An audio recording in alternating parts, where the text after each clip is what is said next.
Hi, I'm Andrew from Engraving, and today I've got a single color sign we're going to make, and this is it right here. It's a Dallas police badge for one of my friends for Christmas, and let's get started.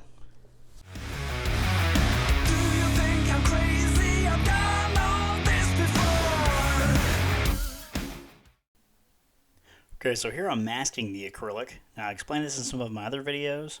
The reason you do this is because the smoke and the material blows across the acrylic as the laser is engraving, and it creates this foggy, smoky effect, which takes forever to buff out. So I always mask it with this 12-inch masking tape first.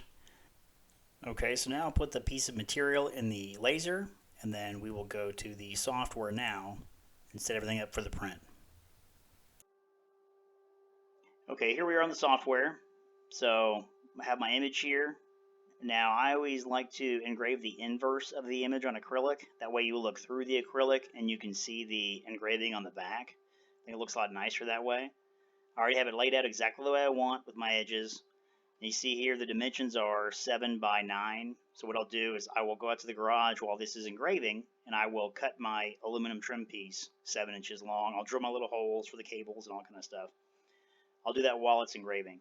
And then, so for you Glowforge people, here are my settings. I make quite a bit of these, so I save it. On acrylic, I always do convert to dots. And then, let's see, this should take, it was an hour 13, hour 15, something like that. Let's see what it says. Yep, so an hour and 13 minutes.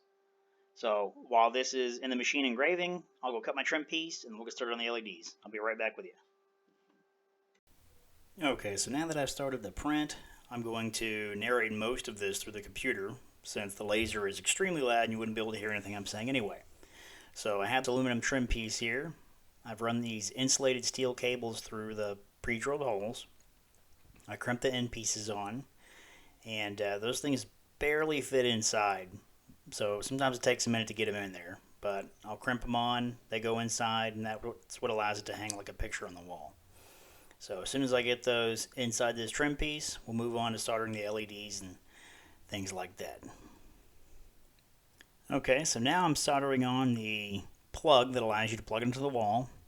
Of course, I set up my camera so that you can't actually see what I'm doing, so I'll have to change that for next time. But these are blue LEDs, so pretty easy. You just solder on the positive, negative, and then those will slide into that aluminum trim piece, which will light up the acrylic. So as soon as I'm done doing that, and I move my hand out of the way so you can see, we'll move on to the next part.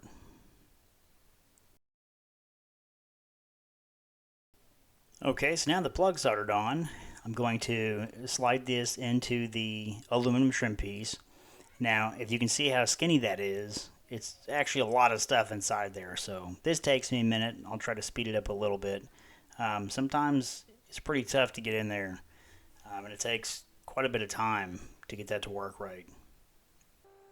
So while I'm putting this together, I want to take the time to say I appreciate you watching my videos, and also please leave me comments, good and bad. I don't get offended. I'm still new to these videos, and I want to make sure that I'm putting everything in there. You know, sometimes when you know how to do something really well, you leave stuff out. So if you have any questions or comments, leave me a message. Okay, and now the LEDs are in. I'm going to slide on the little plastic end caps that hide everything so you don't see what it looks like inside.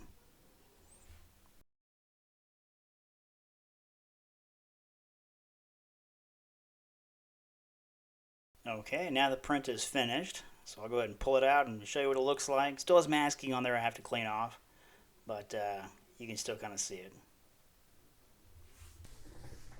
Okay, so there's no point in me showing you the cleaning process. I've showed you guys that before, cleaning off with a toothbrush. But so this one is finished. It's now clean. So what I'll do is I'm going to take this out to my router in the garage. I'm going to router out a groove in the top. And I'll explain to you why I do that in a few minutes. Okay, so I just got back from the router. And if you see here this foggy area where I've shaved off 1/100 of an inch, that's because the acrylic that I buy is 0.25 inches, or 1/4 of an inch.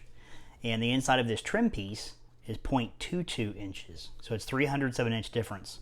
So what I do is I shave off 1/100 of an inch on each side. That way the acrylic is still 1/100 of an inch larger, so that when I hammer it in, I don't have to screw anything in. I can just hammer it on. It stays in basically by pressure. So we'll see if I can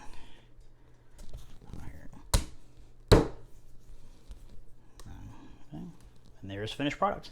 See, it hangs by itself. You don't have to screw anything in. And that's it.